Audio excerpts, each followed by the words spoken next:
Meaning of flintlock. Flintlock. Flintlock. Flintlock.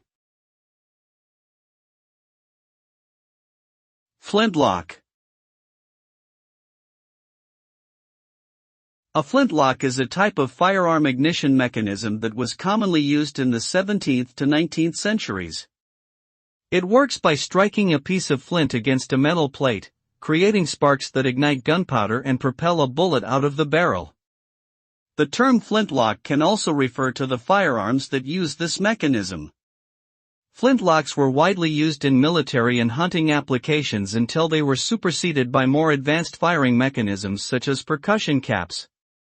Today, flintlocks are mainly used for recreational shooting and historical reenactments.